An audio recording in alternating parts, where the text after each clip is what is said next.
Calvary family, it has been a heartbreaking 24 hours for those of us who live here in the South Metro area. And most of us woke up this morning with hearts filled with sadness and confusion and possibly fear as we've been trying to process through the shooting that happened yesterday at the STEM school in Highlands Ranch. As I've had time today to spend praying and with God and His Word, I felt led to encourage all of us to pray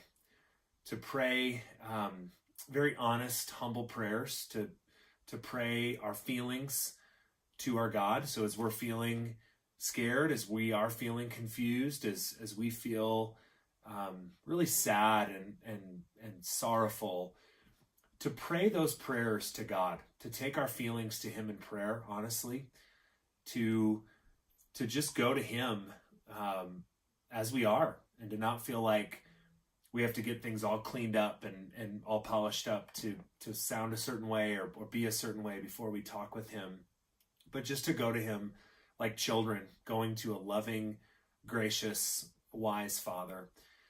One of my favorite passages on prayer in the whole Bible is in Romans chapter 8, where it says that in our weakness, as we can only sometimes groan, we don't really know what words to pray. We don't really know how to say the things we're feeling. About all we can do sometimes is just groan. The Holy Spirit receives our groans and translates them toward the Father, translates them into clear and beautiful prayers to the Father. And so today, as you're feeling sad and overwhelmed and don't know how to process what's happened, I just want to encourage you to take that to the Lord, even if it just means groaning, trusting that the Holy Spirit's going to receive your prayer and intercede for you and translate that to the Father. I also want to encourage all of us as we have opportunity to engage with others who are hurting, who are mourning, who are afraid, to just be present with them, to not feel like we have to perform, to not feel like we've got to come up with some perfect response or have some really well-crafted answer to questions that people may ask us, but really just to believe that, as we've been saying more and more at Calvary, Jesus in us becomes Jesus through us, through the power and work of the Holy Spirit.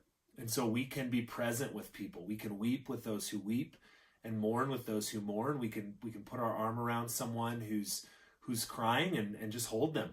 We can listen to the honest questions of someone who's struggling with how to process all of this. And we can know that as we are present with them, Jesus in us will be Jesus through us. And the Holy Spirit will even give us words to speak at the right time. As you have opportunity and you're led by the Spirit, point people to Jesus, not in a way that's cold or calloused or trite, but in a way that's loving and kind and humble and gracious, to just introduce people to the Jesus you know, who is real and who is loving and who is merciful, who's our rock and our refuge and our healer and our redeemer. Introduce people to Him that they might know Him in this time as well. I want to invite you to a time of prayer. Tomorrow night, we're going to gather as a church family together at Bethany E-Free Church at 6:45 p.m. We're going to meet at 6:45. Our Thursday night community groups are not going to meet tomorrow night, but rather we're all going to gather together at Bethany at 6:45 for a time of prayer. Prayer for our city, prayer for our schools, prayer for everyone who's hurting and grieving and afraid and angry in this time. We would love to have you join us for a night of prayer. We'd love to have you invite anyone you'd like to invite to that. We'll be there at 6:45 for a time of prayer. We're actually going to meet downstairs in the fellowship hall. So we won't be upstairs in the sanctuary. We'll be down in the fellowship hall. We'll meet at 6:45, and we're just going to pray together.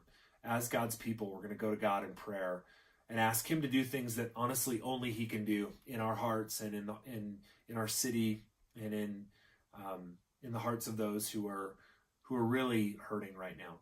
I want to read you just a few words from Lamentations chapter 3. These words are true words from our God. These words are true today. These words are true every day. These words are for us, whether we're rejoicing or mourning, scared or happy. These words are God's words to us, and I want to read them to you so that you might hear from God today, no matter what you're feeling. Lamentations 3:21 says, "But this I call to mind, and therefore I have hope. The steadfast love of the Lord never ceases. His mercies never come to an end. They are new every morning. Great is your faithfulness. The Lord is my portion, says my soul. Therefore I will hope in him."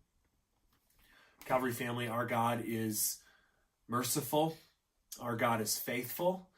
Our God's love is steadfast and strong and steady, and he is with us in this time, and he loves us. He is at work in us, no matter what's happening around us or to us. He's good, and he's wise, and he's true. And we can go to him with our prayers, and know that you can come and visit with me anytime if you want to get together for a cup of coffee or just to talk and pray.